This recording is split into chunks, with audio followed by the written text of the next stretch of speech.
All the folks. Hey, everyone. Wait, okay, I guess we're starting with you, Suzanne. Tell us the win again.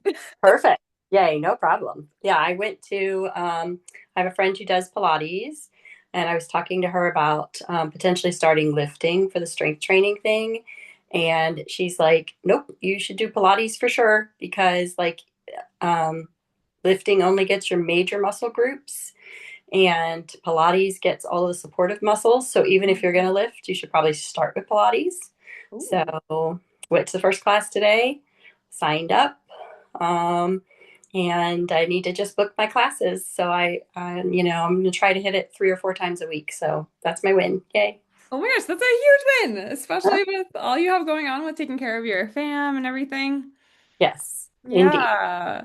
Suzanne, Yay. I really want to reflect back to you that like what was it like a year and a half ago I Hmm. hosted a Hashimoto's masterclass and Suzanne was who I've known before. Suzanne was in my DMs and she was like, "Well, I can't join She Thrives because I can't meal." You were like, "I can't meal prep. I can't prioritize eating for myself because you were like had so much else going on." I just want to show like I just want to like can you are you even freaking kidding me? Like you like not only are you meal prepping, you're doing beans, you're doing parasite protocols, you're doing Pilates, you're like Oh, crushing yeah.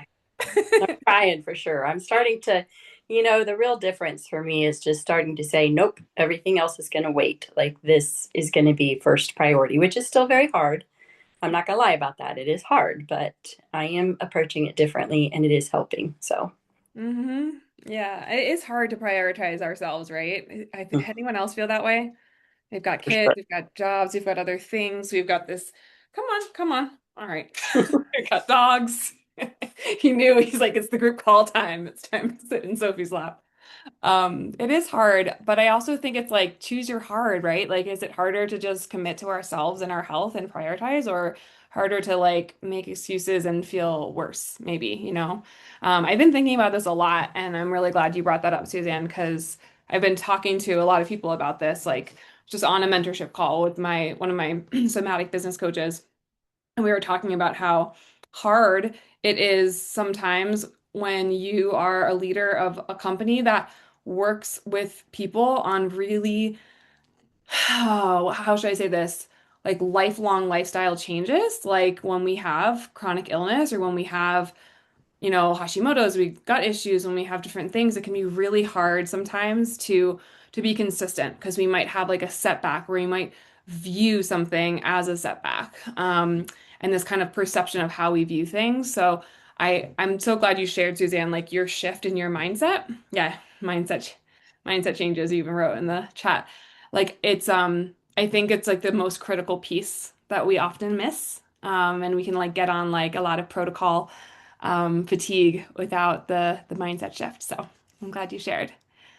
Um, Amazing. I called my Pilates class today, a medical appointment, and left work to do it. Good job. Yeah. And another thing I've noticed, Suzanne, is that as you've chosen yourself over and over again, you've showed up for these calls. That's another thing that you do. So yeah, just really kudos to you. Congratulations on your win. Yeah. Well, hi everyone. Catherine, good to see you. Lindsay, your face is like it's a picture, but it kind of looks just like you. And Diana, welcome. Welcome, welcome. Diana's first week, and we haven't even had our one-on-one call yet. Okay, so we were gonna do breath work. So sorry. Nicole's daughter had surgery and she is unable to come today, but we will reschedule her probably for the one that's in 2 weeks from now. I'm going to see if that time works for her, but I don't want to bug her while she's taking care of a sick baby. Um, and and gut health, I think is a good topic for us. I think that all of us could use some support with our gut health, so I thought that that might be helpful. Before I do that, since Suzanne got to share, um, I would love to. Hi, Janae. Hi. So many people without their Hello. videos on. I'm like hoping you guys can Hi. hear me. I'm in the car. Sorry, I'm driving kids to different practices. So, That's okay. You're all okay. good.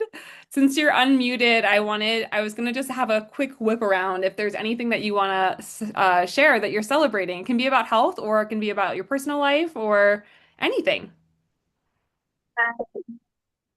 Yeah, I guess I'm still super excited that my A1C is a lot better than what it was from 3 months of nutrition changes. Yes, 3 months of nutrition changes. You went from pre-diabetic to not pre-diabetic. Correct. Yes. You did that. Way to go. Way to go, sister. I love that. I am so happy for you. Thank you. Yeah, it's such a big win. Thank you for sharing. Yep. Oh, so good. Perfect. All right. Lindsay, I see you're on here a little bit. Hi. Yeah, anything that you want to share that you're celebrating about yourself, your life, your health this week? Um, I am celebrating. I'm celebrating that I'm going off grid next week, and I've already like meal prepped and created most of my food. Um, a lot of it's all like dry good, non-perishables. But I feel like I have like a really balanced meal plan while I'm away, which feels great. So I'm excited about that. I'm celebrating. Oh my gosh, that's a huge win. We talk about how big of a win this is to camp and have your meals already prepped.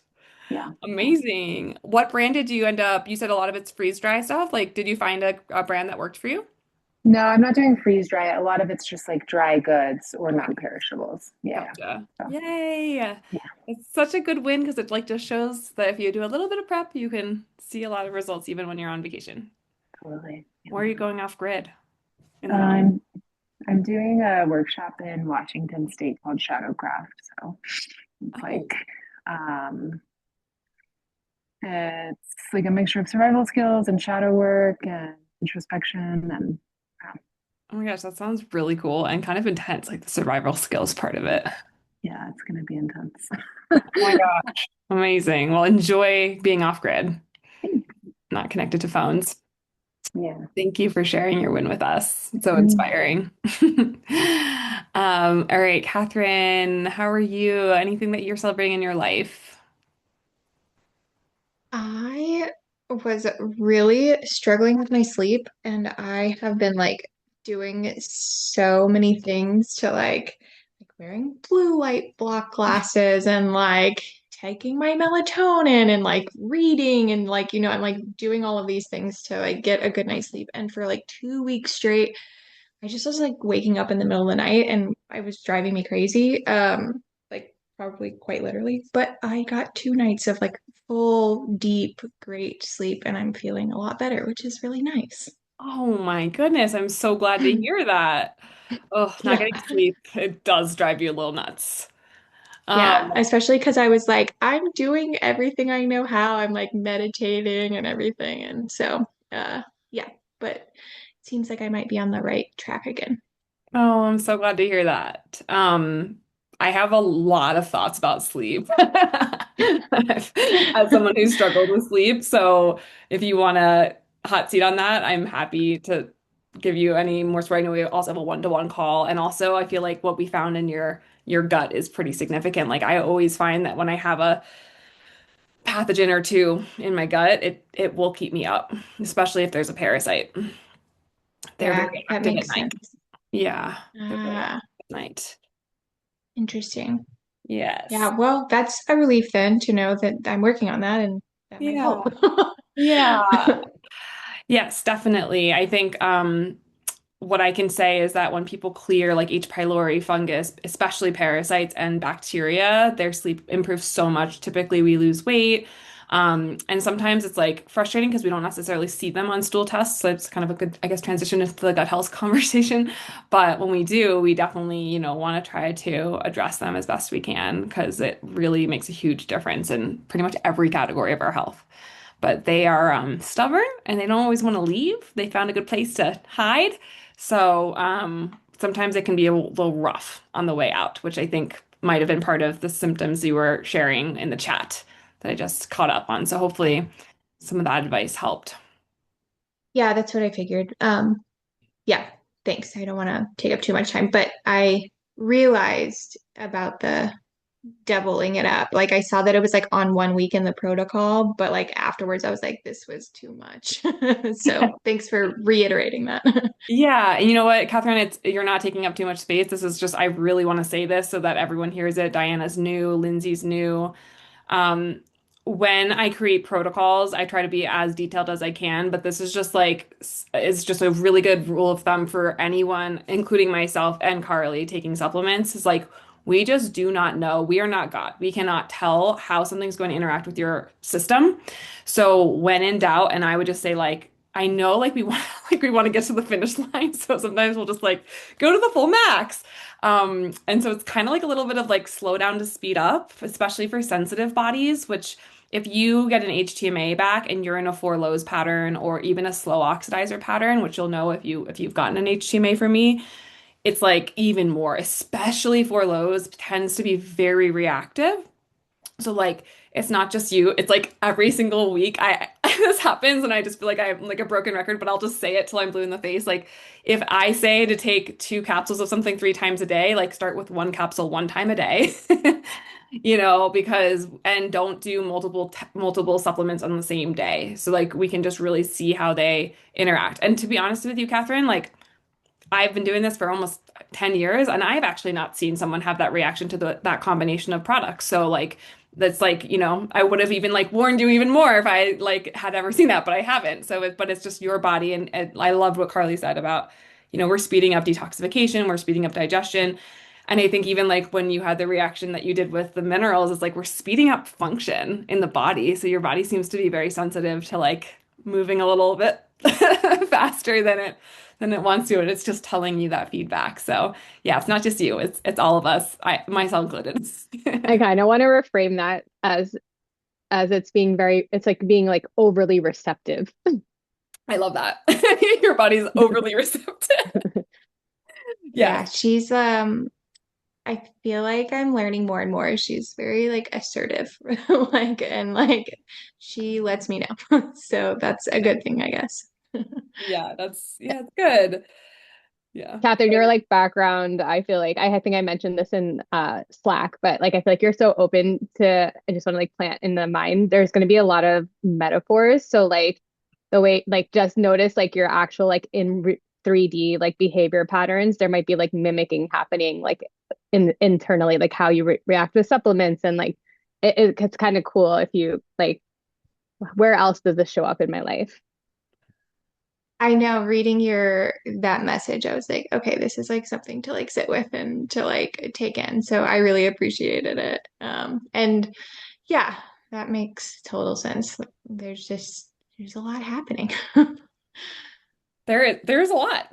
And sometimes it's like we have good days and it feels great and we're like have a huge breakthrough. And sometimes we have these other things that are uncomfortable. And I know as someone who had chronic IBSD for like 7 years, that diarrhea in particular can just be so um yeah, uncomfortable is I guess like the word that I would use. And also I noticed that when I have a looser bowel, I tend to have more of a serotonin dip. I usually have like a mood shift or a sleep issue. And so yeah, I want to make sure you're armed with some support, like practical support too, of like if that happens again, like what you can do in the moment, maybe things to have around your house. If that's kind of like, I have this theory that like there's certain like routes that our body like kind of goes through, right? Almost like a repetitive injury from like, being too much on your right side or something. And I know for me, mine is 100% diarrhea every time. So when I saw that, I was like, oh, sister, I like totally know how that feels. And it's going to be okay. So yeah, I would definitely want to make sure we cover some strategies for that today too. And yeah, hopefully we have time, but I also want to talk more into like the mindset there. But I think we've done a pretty good job so far. It sounds like you're in a good spot. Diana, welcome. I don't know if you can hear us. Yes, thank you. Sorry, I'm getting sunlight through my window, but it does not Oh, show up well on the screen here. that's beautiful. I love it. You're like a radiant angel lit up by sunlight. Well, welcome. I know. Oh, you seems like you froze. Oh, Oh, can you hear us okay? If you, okay. Yes. Oh, Oh, there you're you're back. back. You're Good. back. Well, yeah, welcome to the community. These are your women. They're pretty amazing. Um, if there's anything that I know you're just starting, but I also know you've been on a healing journey for a while, you've worked with other folks and you have other things in your life that are going on. So if there is anything you want to celebrate about your life, your health, anything, we would love to celebrate with you. Yeah, well, I left work early to come home and get on this call, and I usually work late most of the time, or just get it down a rabbit hole of something, and then it's like, 10-hour day or something that I'm leaving the office, which is worse in the winter because it's dark. But I was like, I'm going home, leaving early, it's on my calendar.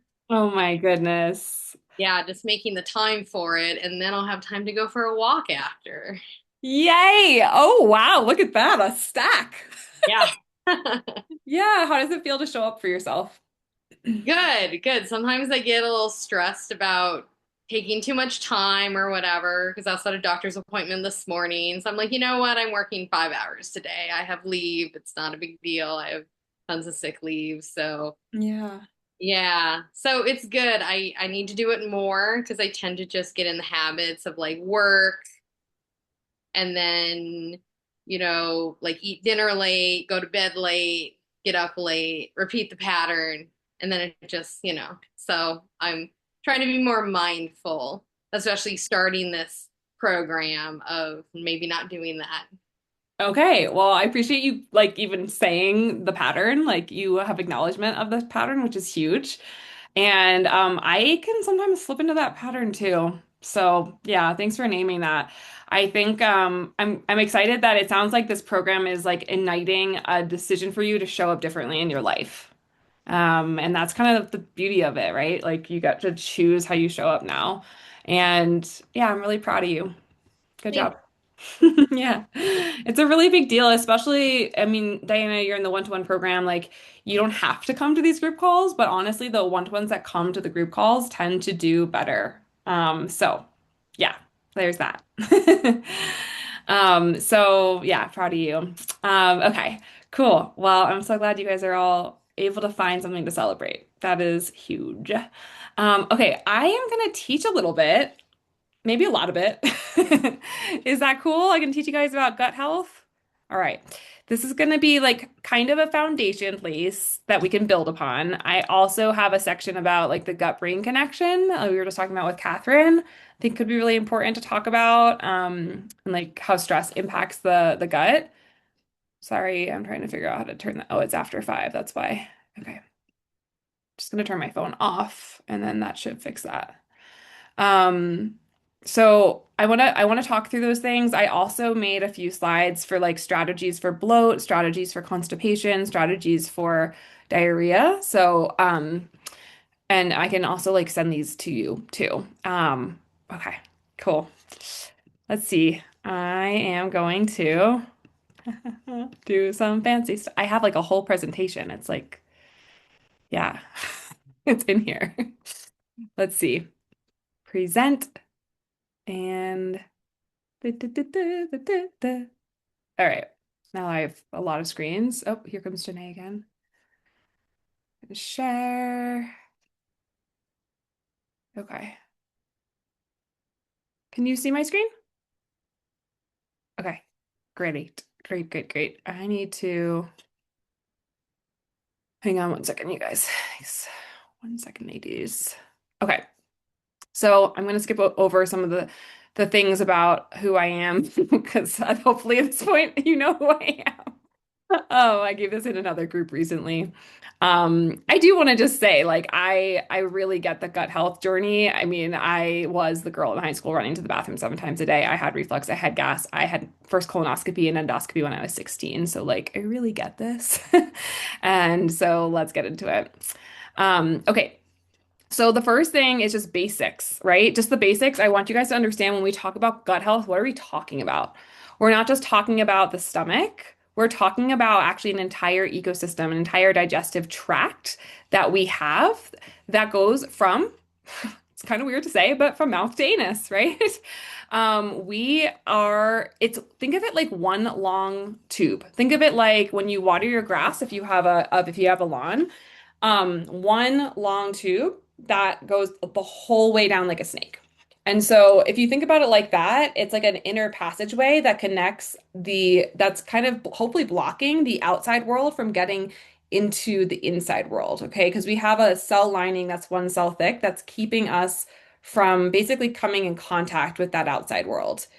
And a lot of times what happens, we'll talk about this a little bit more, is that that lining gets breached, and that's where we end up with like multiple food sensitivities and anxiety. We can deal with a lots of different things like that. We can also deal with like we can also deal with autoimmunity from that. So everything that moves through our pathway interacts with our gut lining, and that's going to act like a small filter that's going to let nutrients in and also keep other things out.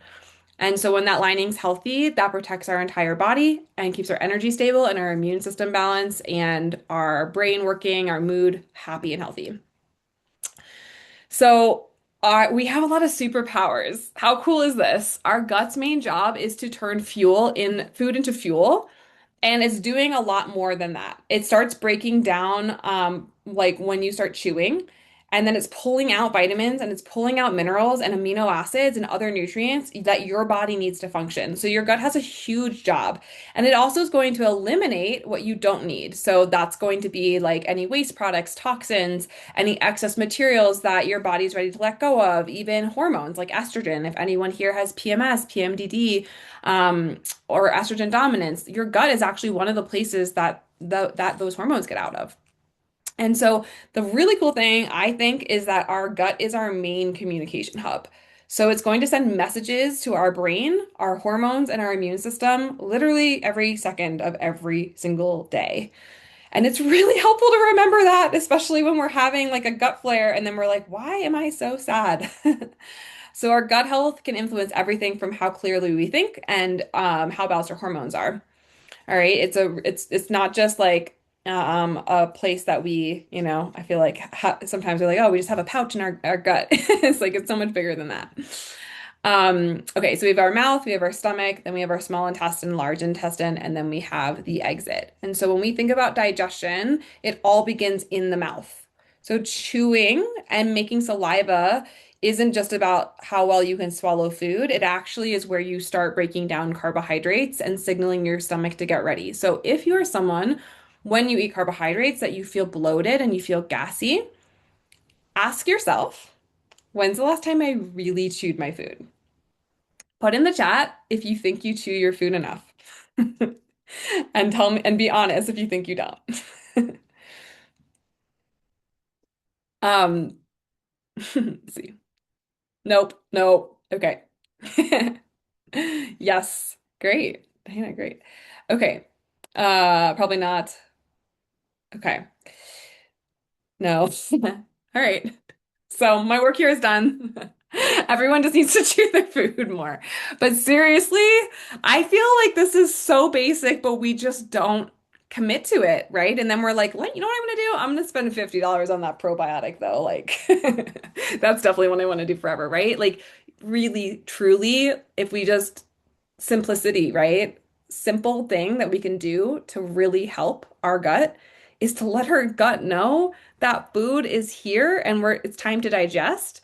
And one of the best ways we can do that is by chewing our food because the saliva in our mouth produces an enzyme called amylase that helps our mouth start to break down in those carbohydrates. So, who wants to commit to like four more chews than they normally do? Right? Like maybe we just start simple with this. This is a conundrum I've noticed in every client population, right? Can we all just try to commit to maybe a 3 to 5 more, right? See what that does for any bloat. See what that does for ease of bowel movement. See what that does for any loose bowel. Catherine says I can do that. Okay, Catherine, I guess you're on your own. No, hopefully there's other folks that are also committing to doing that. I'm gonna commit with you, Catherine. You and I can do it together. You can do it for me. Lindsay, yes. Yeah, Lindsay, I wonder if like in your you're out of office, off the grid, if it'll be easier, to chew your food. Okay, so then what happens is that after we chew and we swallow, we have our stomach acid, okay? And our stomach acid, this is something that's really misunderstood, but our when our food reaches our stomach, we have the strong acid and digestive enzymes that are taking over and they're breaking the proteins into smaller building blocks. By the way, this is also where B12 separates out. So if you've ever done blood chemistry with me or blood work with a doctor or anyone else, and your B12 is under 800, the first question that person should be asking you is, are you chewing your food? Do you need digestive enzyme support? What's your gut doing? And maybe you do need a supplement with B12, but it often can be because there's low stomach acid. And a lot of people who feel nauseous and they're burping all the time, that's also low stomach acid, or even just bloat because the food is just sitting there. The next step on the digestive train on the road to digestion is that our food moves into our small intestine.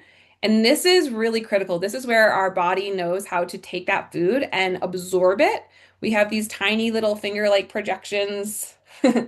They're called microvilli, and they grab onto our nutrients and they send them into your bloodstream. I like to think of them like little dancing seaweeds. Like, I don't know, like maybe they're just like having a little ball down there in our gut. And then we reach the large intestine, and that's our colon where our water is absorbed and our friendly gut bacteria go to work fermenting leftover fibers and producing beneficial compounds. Okay, so our bacteria literally ferment all the leftover plant fibers that we have, and then they produce the compounds on the back end. They extract that for us. So cool. And then what's left exits the body, and hopefully, ideally, 1 to 3 times a day, very solid poops. And that's a regular rhythm and a sign to our whole body that our digestive system's flowing. Okay. Who here didn't know like a piece of that? Because when I started as an FDN, I was like, what do you mean? I swallow food and then it comes out the other end. Yeah, so I think it's fascinating. There's all these like organs, they all do different things, and we get to honor and respect each and every one of them. Carly, I always hear something new or something I need to remember. Yes. So, our microbiome, there are trillions of tiny organisms, mostly bacteria, known collectively as our microbiome. The community of microbes helps us to digest fiber, produce vitamins like that B12. So, it's another place where we create B12, K2, vitamin K2. It helps protect against harmful invaders, and it also communicates directly with your brain. So, think of your gut like a garden. When you feed the good beneficial bacteria with fibers, multiple different types of fibers, and colorful plants and whole foods, they flourish. They're a happy garden and they keep everything thriving. And when we feed the weeds, right, with sugar, processed foods, alcohol, or dun, dun, dun, chronic stress, that garden can quickly get out of balance. So that imbalance is called dysbiosis. It can show up for you as bloat, low mood, fatigue, and cravings. Who here wants to improve one of those things I just said? Yeah. So when we, this might be a good little segue, when we experience like bloat, fatigue, mood, oftentimes we're like, oh my God, maybe like we have a story like I'm broken, nothing ever works for me, da da da, this, that, or the other, right? Or like, gotta, like I don't know what's going on. An invitation here might be to get curious. I'm more bloated today than I was yesterday. What's different? I wonder what's different, right? Carly and I do this for each other. So also this is like the power of community. It's why you have a community chat. It's also like you guys can make accountability buddies for each other, right? And you can also track on your own. But it is helpful, right? Because sometimes we forget. Even Carly and I, who do this for work, right? Sometimes we forget. I was texting Carly about something and she's like, "Well, are the basics met? Did you sleep? Did you eat? Did you hydrate? Did you walk outside?" I was like, "Yes, yes. Oh no, I didn't do that one. Oh yeah." So it's helpful, right? Um, the chewing reminder is always good. It feels like the first time I'm hearing it. Hee hee hee. You're so cute.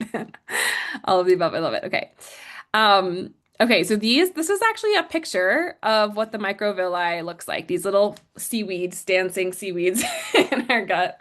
I don't know why like the Little Mermaid is just coming through really hard with these like little dancing microvilli.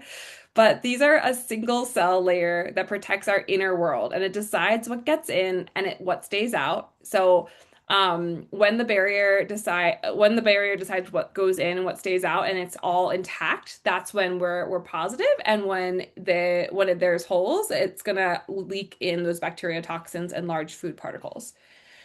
So it can become damaged for a couple of reasons, and this is really important. And this is hopefully like I'm saying stuff that you'll bring with you for the rest of your life. Chronic stress is a reason why this barrier gets broken down. Infections. So SIBO, H. pylori, parasites, bacteria are what I call infections. They break down the lining and the microvilli. Certain medications, unfortunately, especially antibiotics, not great for the gut, but sometimes we need to take medication and there's no shame in that. It's just knowing. Like the way I look at this, when someone comes in, they're like, I'm on these three medications. I'm like, okay, great. We're going to just really support the gut, right? Or might really support the liver. Doesn't mean we have to jump off a medication, just means let's really double down. And it can become leaky, meaning things that will sneak through that shouldn't. And that's where inflammation tends to build upon, okay? Another fun thing is that 70% of our immune system lives in our gut. Who knew that? Anyone? Anyone know your immune system is in your gut? I didn't know that when I first started. Tell me in the chat. But that does mean that every meal, every stressful day, every supplement, every medication, all of it has a potential to influence our immune strength. And that's not to shame ourselves because we had a stressful day or we didn't manage our stress perfectly or we had some more sugar. It's just to understand that when those things happen, we may have a bit more work to do with our immune system, right? Maybe the next day we really need to double down on immune boosting things like mushrooms, right? Or vitamin C or zinc because we understand that we want to continue to support our immune system, especially for someone who gets sick often or is dealing with an autoimmune disease. News to you, Lindsay. There you go. Yeah, so I used to get sick all the time. And then when I healed my gut, I didn't get sick that often. How cool is that? Also, some other signs. So we talked about bloating, gas, constipation, skin breakouts, brain fog. Skin is really related to the gut. It's usually my sign that I need to like work on my gut, which I'm actually planning on running a GI map really soon because I was having some skin breakouts. So I'm like, okay, something's going on. I don't know exactly what it is, but something's up. Fatigue, low mood, and food sensitivities, all related to the gut. Okay. Um, so I feel like I kind of covered this, but it's like why we always like love to get a GI map if we can, why we always like want to work on the gut. We want to make the little microbes have smiley faces. Okay, so the big takeaway here is our gut is our body's inner passageway, and it's our foundation of health. So our microbes, our lining, our digestion all work together, and a strong gut equals a strong you. So when in doubt, whether it's while you're in this program or it's in 5 years from now, even if you're not having a symptom of a gut issue, but you're having skin breakout or you're having fatigue, come back to what you learn in this program about how to help your gut, right? Maybe try some of those things so that you can really think about um, how to be empowered with your health. And we can always retest a GI map, but there are certain things that we're going to talk about that you can do all the time to kind of maintain. Let's see the chat. My acne is a built-in dairy detector. It's so specifically correlated for me. Oh my gosh, me too. I recently figured this out too, Carly. Is there a correlation between dry skin and hair to the gut? Yeah. So what I would say there is the biggest correlation that I would think of is how are we digesting our fat and are we getting enough fat? So like fat soluble vitamins. So like but for example, like if you take like vitamin E, a lot of times that will help like with the moisture barrier. And a lot of times for everyone who's a slow ox HTMA person, which Lindsay, I know I have to do yours this week, but I'm trying to think. I think you might have been. There's vitamin E in there. So like we want to have vitamin E, vitamin K, vitamin A. That actually helps like our lubrication. And also part of that is like our, again, going back to like chewing and digesting. But sometimes people need like ox bile, digestive bitters, taurine, something that helps them to digest fat. I know Carly's had quite a journey when it comes to digesting fat. I don't know if you want to mention anything there, Carly, but yeah, that's what I would think of. Are I we don't digest fat, so um, don't do the bitters is my only warning. I hate the bitters too. I would say Tudka is really good for that. The biliary wash is really good for that. Taurine is really good for that. Those are some of my And thoughts. there's a product called gut nutrients that doesn't, it's not like a direct one-to-one correlation for helping with digest fats, but for whatever reason, it's just really been very soothing to my gut lining, and that seems to be helping a lot.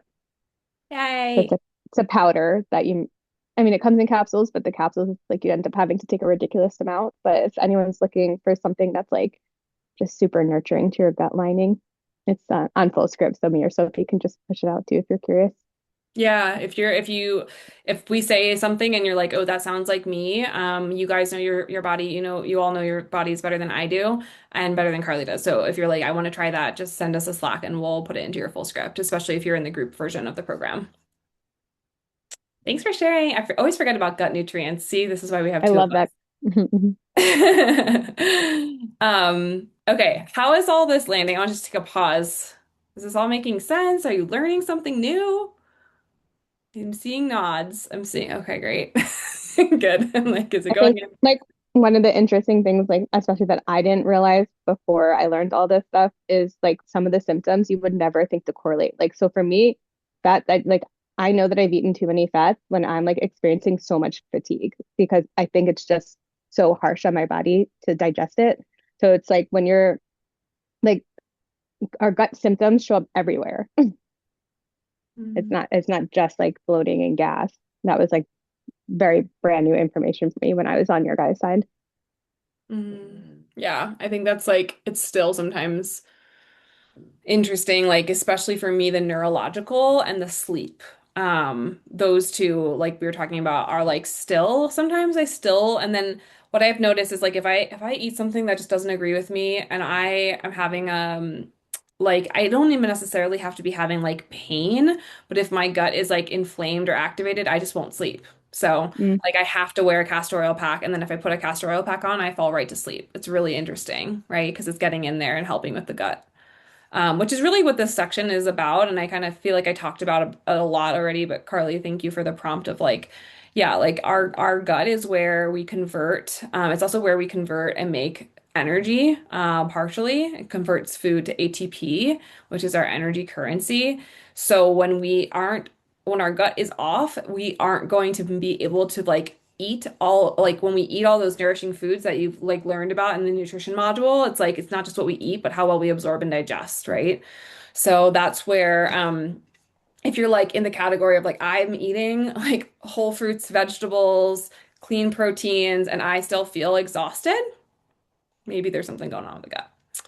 Um, I do want to just touch on one specific thing around hormones. So your hormones have to get out of the body, and the gut has a community of bacteria called dun dun dun the estrobolome. Who's heard of that word? The estrobolome is a real thing. And it's that's the bacteria in our gut that literally helps us to process and eliminate estrogen. So as your digestion slows down and you're not pooping regularly, these hormones will recirculate instead of exiting the body, and that contributes to PMS, mood swings, bloating, or stubborn weight.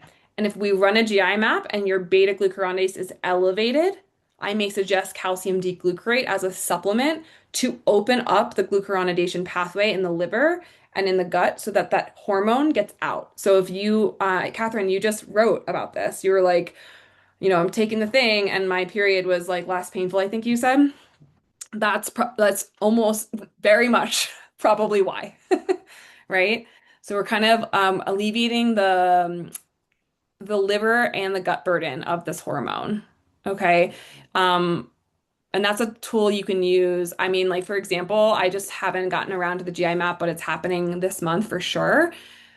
I was noticing painful periods, so I used calcium deglucarate also. So like that's just something to think about, right? It's like because sometimes it's like we need the testing and sometimes we can just use intelligent, what we would call intelligent allopathy, like intelligent tools that we know have worked for us in the past. So again, just trying to relate it for you all for beyond this program. And then I know almost everyone in here is here because they have, or at least partially here because they have Hashimoto's or they have hypothyroidism, something going on with the thyroid. Our gut and our thyroid are like best friends. They talk to each other all the time. It closely links with our thyroid and our stress hormone. So high cortisol can slow digestion. It can also make you go, it can do other things and go the other way. But also a sluggish thyroid will reduce stomach acid and motility. And then also where we convert thyroid hormone is in the gut. So if our gut is off and then our thyroid's off and then we're not working on both, we're gonna have this like loop that we need to break out of, which is part of why you're here. But that's a really, really important thing, especially if you have antibodies, like thyroid antibodies. I'm always like, I wonder if there's an infection or a parasite or a toxin that's living in the gut causing that inflammation process. I'm gonna go forward to a couple of things here. So common gut imbalances. So, okay, let's talk about bloating because who here has ever experienced that? You're like smiley faces. Don't make me talk about it. Okay, why? Let's understand why it's happening. Bloating is one of the most common digestive complaints, and it's that tight, pressured feeling that makes your abdomen feel full, right? And it's like maybe even when you haven't overeaten, or maybe you're even waking up like that, or maybe by the end of the day you feel bloated. And it happens when food is not fully broken down, and when bacteria start fermenting undigested carbohydrates, producing gas.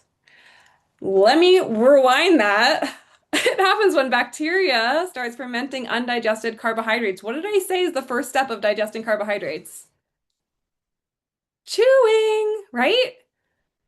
So now who wants to get on the chewing bandwagon with Catherine and I if you're bloated? Oops, Lindsay got kicked out. I'm gonna get her back in here. Hey, one sec. Right? Okay. It's the first time I've heard that word. Okay. No one else? Suzanne? Diana? No one else wants to chew now that you know that chewing helps you break down carbs, and then that means that the bacteria aren't gonna produce gas. Right? Okay, so that's one of the first things. Stress also plays a really big role because it literally slows down our gut's rhythm, almost like a pressure, like it's like stress, it's like pause, stop digesting, incomplete bowel movement. Okay, and so some of the simplest shifts are like slowing down to chew, sitting down for a meal instead of multitasking, and noticing which foods tend to trigger a discomfort. Like, are there certain carbohydrates that really bloat you up? And that bloat is just your gut saying, "Hi, I need a little bit more support." And how can we support that? Constipation is when Um, it's okay. Obviously, it's when things slow down, but it's also when toxins get reabsorbed through the hepatic channel into our liver over and over and over again. And so we have this toxicity issue that's happening with constipation. And it's why if you have constipation, I'm so on top of you about making sure you're pooping. So I really want everyone to hear this. If you are doing a gut protocol and you start killing parasites and bacteria and fungus and you start slowing down and you're not pooping, please stop killing bacteria and focus on things that help move the poop, which is we're going to go through, but it's like potassium, magnesium. There's a whole bunch of things actually I want to go through for constipation. Okay, so because when we don't do that, that's when people feel really bad on protocols, and I don't want you to feel bad on protocols if if we can avoid it. Does that make sense? Like if we're not getting it out, it's recirculating, causing toxicity, and then yeah, okay, good. Um, and it can happen from lack of hydration, mineral deficiencies, stress, thyroid, and low fiber. We kind of talked about dysbiosis. If you've gotten a GI map, you know if you have dysbiosis, it's when you have not enough of the beneficial bacteria and too much of the uh, bad bacteria. It's linked to gas, cravings, inflammation, low mood. And we usually want to address it. How? Well, we want to eat lots of different plant fibers. So we want to eat like things from multiple categories as well as we can, but like different types of fruits and vegetables, different types of flax and chia and oats, and maybe even a bean, which I know can feel, hard, but maybe just start with a forkful of a bean, one bean. But we really want to feed that microbiome so that it gets a robust amount of bacteria. Okay. I'm just realizing. Okay, leaky gut. I talked about this before. I want to just go through it really quick again. I think I've maybe talked to almost all of you about this already, but this is where we have that weakened gut barrier where the gut lining becomes more permeable and particles leak into the bloodstream, and there's an immune response causing fatigue, joint pain, skin issues, and Hashimoto's and autoimmunity. So if we have those symptoms, we can assume that there's like a leaky gut and that we can do something about it. And there's many things here, but bone broth is really helpful. Trying to avoid antibiotics if we can, but obviously we have to sometimes, but if we can, that can be helpful. Gluten is going to cause leaky gut, period. It doesn't matter if you're sensitive to gluten, it just causes leaky gut. Alcohol causes leaky gut. Um, what else causes it? Um, Toxins, and then yeah, bacteria, pathogens. So we want to remove the things that trigger, and then we want to heal and seal the gut with things like bone broth and colostrum and mega IgG or mega mucosa, products that help us, like marshmallow root and aloe vera and things like that that are soothing for the gut lining. So kind of think of it like if your outer skin got burned, what would you do? You'd put aloe vera on it. So that's kind of what we're doing when we're thinking about taking like a leaky gut revive, or even we just doing bone broth drinks. We're trying to soothe the inner layer, and you can do it through teas and tinctures and capsules and powders and all sorts of things. I'm just going to check the chat. What's going on in here? Four messages. I need to do better with the chewing. Okay. I love that I was like calling all of us out that we all need to chew more. Maybe we can make like a chewing accountability group in the Slack. Um, yeah, stress hormones are literally acidic. Yep. Aloe vera juice. By the way, I just interviewed the queen of aloe vera juice from the CEO of Desert Harvest. Did you know that aloe vera also lowers thyroid antibodies and it lowers TSH? How cool is that? I just saw that today. Did you post that maybe on Yeah. Instagram? I'm like, I saw that. Okay, I'm like, I literally saw that today. So that must have Yeah. been you. Yeah, I definitely think I'm gonna have to do like I mean the conversation with her will come out in September, but I think what I'm gonna do is pull out the most important things for you all and do like a little mini 10-15 minute presentation about what I learned, because yeah, if we dose the aloe right, and then there's also a couple other things that help with like if you have a lot of UTIs or if you're someone who has iron dysregulation, there's another type of thing that can work for you too. And then they're building out a product for people with Hashimoto's and hypothyroidism who are dealing with fatigue. I know, Carly, I was thinking of you so much yesterday. I forgot to tell you. I'll text you the product. Maybe that'll be my next thing that I teach you guys. If you want me to, I teach you. Okay, 9 minutes. All right. Um, Let me think about what I want to do here with the 9 minutes. Okay. I think I want to just make sure I cover like the most basic things, and then I want to go through like specific strategies for those type of things that you might be dealing with, and that'll wrap us up. So, and I know some of this might feel like redundant, but honestly, like the chewing was apparently not happening, so we're gonna go through these things anyway. Okay. Really important. Our gut, just like humans, thrives on rhythm and predictability, progress over perfection. So we're not trying to be perfect, but we are trying to be consistent. So Diana, you said like you have that habit. And so like now you're changing your habit and you're like showing up for yourself and you said that you had to leave early for work and Suzanne, you're like I left early to be here. So let's build small habits like that don't even require that much from us for our gut for consistency. Um, the thing is that there's a, the reason why there's a clock there is that like our whole body clock runs with the sun and the moon is what I meant to say, also known as the mun, the sun and the moon. So when we are off of our circadian rhythm, it also impacts our gut. So what do I mean by that? Well, we want to make sure that we're timing our meals, which I think is a slide in here. Is it? I don't know if it's a slide. Might not be. But my point is that we want to make sure that we're trying our best to be consistent with when we eat. So when we wake up in the morning, within 90 minutes of waking, having a meal with protein, fiber, and fat really good for the gut. It like wakes the gut up. Maybe you need to start with like lemon water so that you're not like, maybe you're not eating a whole meal right now, and that's okay. Maybe coffee is replacing a meal right now. Maybe you can start with chia seed pudding or something that's really easy to digest and not a whole big thing. But we just want to start to get our gut on the rhythm of the day. We digest food better, our insulin signaling is better, our hormones are better released when we have a predictable-ish schedule. And it goes with the sun. So we wake up, hopefully close to the sun. We have our first meal within 90 minutes of being awake. And then 3 to 5 hours later, we have our next meal. And then 3 to 5 hours later, we have our final meal of the day. Okay, so the timing can really help. Also, I can't remember if there's a slide on this, so I'm just going to say it now. If you're a snacker, which sometimes I can be, I'll call myself out. It's actually a lot of work for your gut to deal with any new food.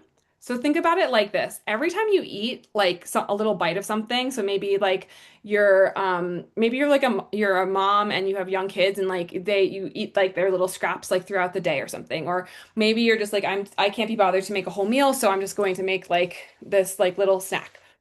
That's okay. Snacks are okay. I don't want you to not snack. If you need food, please eat.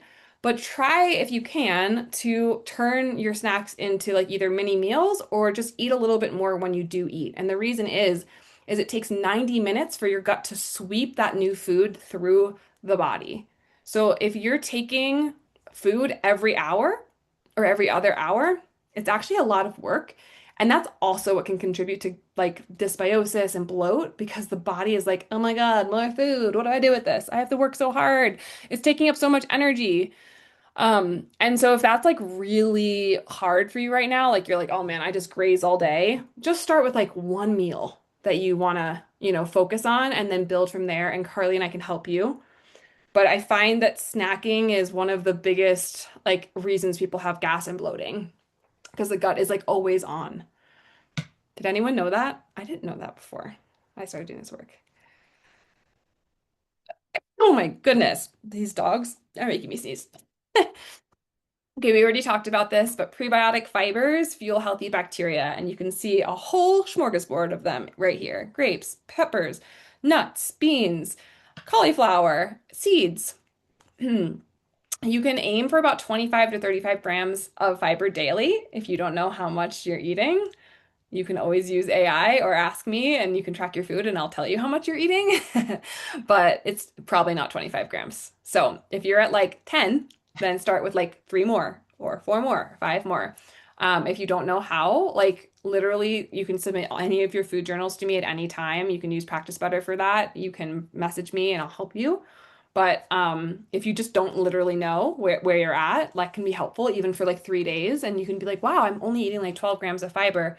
Well, how can I slowly increase that? Um, Hydration, obviously important. Especially if you're sluggish, you can add electrolytes, herbal teas.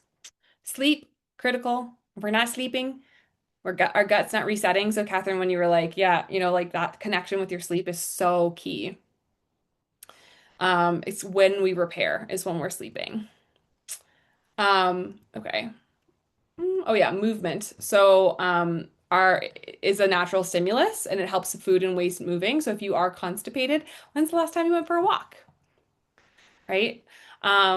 I guess, we can follow Suzanne's lead and I'll go to Pilates. It's another way. But it aids in our digestive flow and our lymphatic system. And then another thing is how many people stress eat? It's okay if you do. How many people feel stressed when they're eating? Right, right. Especially during work, right? Or first thing in the morning. Okay. No, it's so challenging.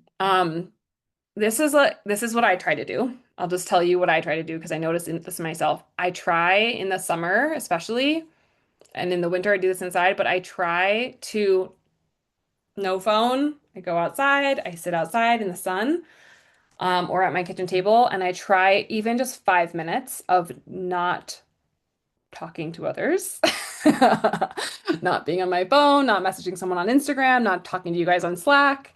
And I just try to take a few deep breaths before I eat and throughout my meal. Easier said than done. Some strategies I've seen work is time blocking your lunch, and treating it like a regular appointment.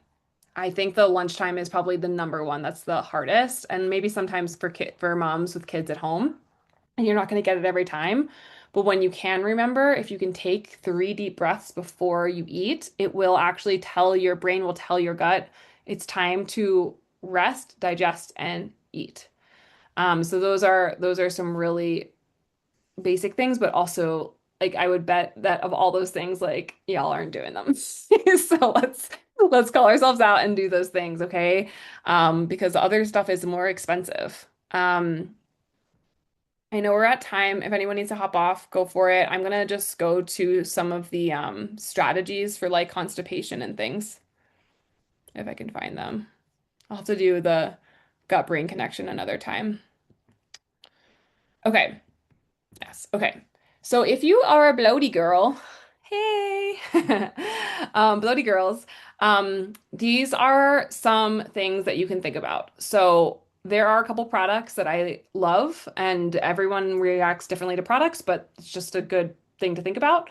Iberogast is um, a really interesting product. It's basically like all the things that help digestion from like a Ayurvedic lens and then also not, but there's licorice, there's chamomile, there is peppermint in there. There's a couple other things, but you can buy those as teas as well if you prefer tea. So just because it's a tea doesn't or an herb doesn't mean it's not effective, right? They're very effective. So iberogast is really good though if you want like a concentrated liquid. I wouldn't do the capsules. The capsules have gluten. Don't ask me why they would put that in a gut health product. I don't even know, but the liquid's safe. And you can get it on Amazon for like $18. So if you are bloated, I would say that is a great one for that particular thing. It will help you go to poop as well. Digestmate is really good if you it helps like digest beans and carbohydrates. So if you notice that you bloat from those, it's very helpful for that. It also has a little bit of probiotic support. So that's really cool that there's a probiotic and digestive enzymes in there. Or if like you eat protein like meat and you're like it's just sitting there in my gut and I can't digest it, that's a great product. MegaGuard's really good. If there's H. pylori, it helps balance that. MegaGuard is also really good if you have nausea. It has ginger in it and licorice. Castor oil packs are my go-to for bloat every single time. If I'm bloated or gassy, I'm putting castor oil all over my stomach and putting that thing on for hours, and it helps so much, especially if I can't sleep. And then the chewing and breathing we talked about and why. I also would say like, and I can send a PDF if you want, but like tracking if low FODMAP foods cause bloat. This is a little bit more nuanced, but there are certain types of fibers that tend to cause more bloat, and they can sometimes indicate there's small intestinal bacterial overgrowth. And so if you notice that like that's where most of it's coming from, I would say like that might be a good time to order like a food marble test, which is like an at-home SIBO test, or you can do an in-the-office SIBO test with your doctor or through us. But it can be like a nice way to almost like pre-check before you spend a couple $100s on a test. And then one of the other ones I didn't mention is just separating your water from your food. I know, so basic, but so important. Water is going to be alkaline for that stomach acid that we want to have strong. So if you're just eating your meal and dousing it with 8 ounces of water, you're putting out your own digestive fire. And then obviously, usually we wait to see if like there's a GI map, but so if it's bloating because of dysbiosis, Biocidin, Candidex, Oliverax, and Argentin are some good ones that we try. Let me know if you guys have questions about that. For diarrhea, my three favorites that have pretty much, I mean, like pretty much without fail. I actually had a client who had IBD, so she was going to the bathroom diarrhea about 12 times a day.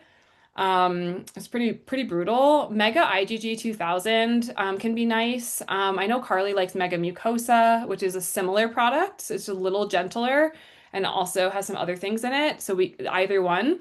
Mega IgG I like because it can be capsules, which is usually more convenient. You can really dose it to the amount of diarrhea that you're having or loose bowel that you're having. So like for that client, I was having her do like 12, sometimes up to like 20 capsules in a day because she was like literally just pooping her brains out all day, every day. And it did slow it down to like, I think 2 bowel movements a day. Um, it's really powerful. You'll also see this in my protocols if you have a GI map and you have low SIG-A. Binders can bind. Imagine that.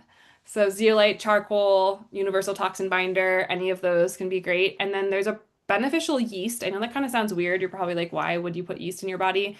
But it's called Saccharomyces boulardii, and it's very helpful, especially if the diarrhea is from a C. difficile infection. And you can also dose that one up. So you can start low, obviously, like I was saying at the beginning of the call, but you can go quite high up to like 12 capsules in a day, and it will slow you down. So, Catherine, I don't know if any of those, if it continues, just, let me know. I can send any of those to you.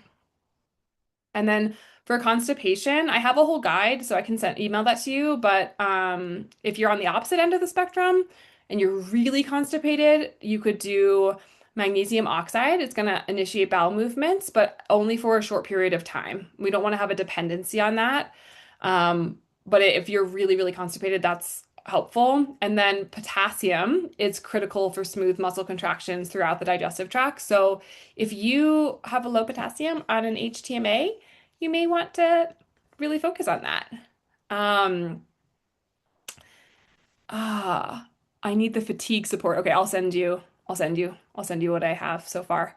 I think the binder actually helped. Yes, I increased the amount I was taking. Yeah, anytime you have bloat or like, I would say like diarrhea, headache, nausea, you may just need another dose of zeolite or whatever binder you're on. It's pretty classic, right, Carly? Another thing, if you're constipated and maybe you're in the group program and you don't know if you have low thyroid hormone, especially T3, would be getting that tested in your blood. And if you do know that you have it low, then getting with me or getting with a doctor and like let's come up with some strategies to get that raised up because your thyroid will slow down your ability to go to the bathroom. Um, HCl therapy, that's stomach acid support, castor oil packs, the biliary wash, which we've talked about a lot on the group call. So let me know if anyone does not know what that is. Coffee enemas, where you put poop, you put coffee up your butt and the poop comes out. You don't put poop up your butt. Don't do that. Trying to get it to come out. And then thiamine B1, which is, Catherine, what I would send to you for energy. It's not necessarily going to make you go back. I mean, not going to necessarily cause like diarrhea or anything, but it helps with energy and digestibility of carbohydrates. And it can sometimes, when it's really depleted, be part of the constipation picture. And then sometimes, yeah, it's weird. So zeolite sometimes actually helps with constipation. So sometimes it's like really binding, and for other people, it's like it's very regulatory. Okay, I think those are my three. Yeah, I'm gonna I'm sorry. I'm I'm gonna sorry. pause there. Oh, what was that? What were you gonna say? No, I didn't mean to unmute, and then I like couldn't get my finger to the right spot. Oh, no worries. I'm going to pause there because we're 7 minutes over. But I wanted to ask if anyone has questions. You can unmute or drop them in the chat. And also, I'd love to hear from each of you. Just unmute or put in the chat like one takeaway, just one, that you're going to take with you.